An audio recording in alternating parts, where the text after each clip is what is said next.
Cordiale saluto, edizione della notte del nostro infofriulitv.net, subito le ultimissime. Parliamo in apertura dell'omicidio di Roveredo in Piano.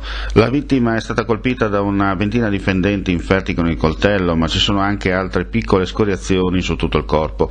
Lo ha affermato il procuratore di Pordenone Raffaele Tito, riferendosi all'esito dell'autopsia sulla salma di Aurelia Laurenti, la donna di 32 anni, uccisa dal compagno Giuseppe Forciniti nella loro abitazione di Roveredo in Piano. L'esame autoptico, che si sta svolgendo alla presenza del perito nominato dal Tribunale e da quelli indicati dalla Procura e Difesa, è piuttosto complesso ed è ancora in corso per tutto il pomeriggio. Numerosi fendenti, ha precisato il procuratore, sono stati assestati con notevole forza, quasi tutti i colpi sono andati a segno al viso e al collo della vittima. La 14ª edizione del Salone Young Future for You, dedicato all'orientamento scuola-lavoro in tempo di emergenza sanitaria, non poteva che essere digitale e si svolgerà dal 10 al 15 dicembre.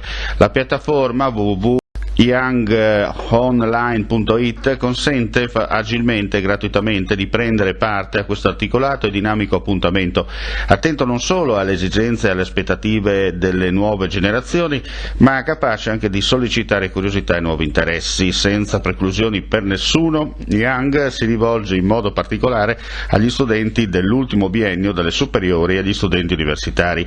Young è organizzato da Udine Gorizia Fiere e da un partner importante come Fondazione Friuli, al fianco dell'evento fin dalle prime edizioni, condividendone contenuti e finalità.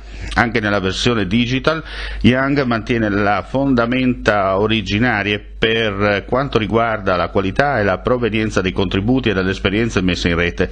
Sono direttamente coinvolti e attivi la Regione, la Camera di Commercio Pordenone Udine, l'Università di Udine, il Ministero della Ricerca e dell'Istruzione attraverso l'Ufficio Scolastico Regionale e le consulte degli studenti delle province di Udine e Gorizia.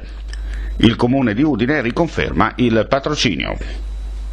Mai come in questo momento storico è fondamentale concludere l'iter di liquidazione del Consorzio Aussacorno. Con un provvedimento inserito nella legge di stabilità abbiamo posto le basi per superare questa annosa procedura, un passaggio importante per consentire di attrarre nuovi investimenti per quest'area così strategica per lo sviluppo economico del Friuli Venezia Giulia.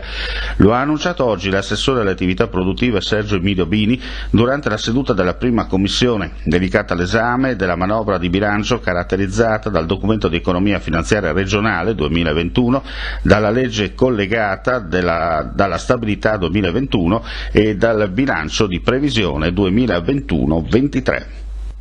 Andiamo a chiudere con le previsioni del tempo di mercoledì 2 dicembre, cielo coperto con precipitazioni da moderate ad abbondanti a partire dalla costa, nevicate inizialmente oltre 200 metri circa, possibili temporaneamente anche su alcune zone della pianura, poi in rialzo a 300-400 metri.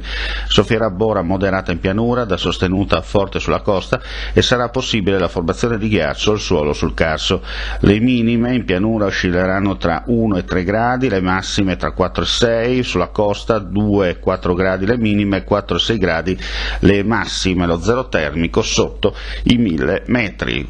È tutto per quanto riguarda l'edizione della notte, vediamo appuntamento come sempre nella tarda mattinata per il TG del mattino con le ultimissime del Friuli Venezia Giulia.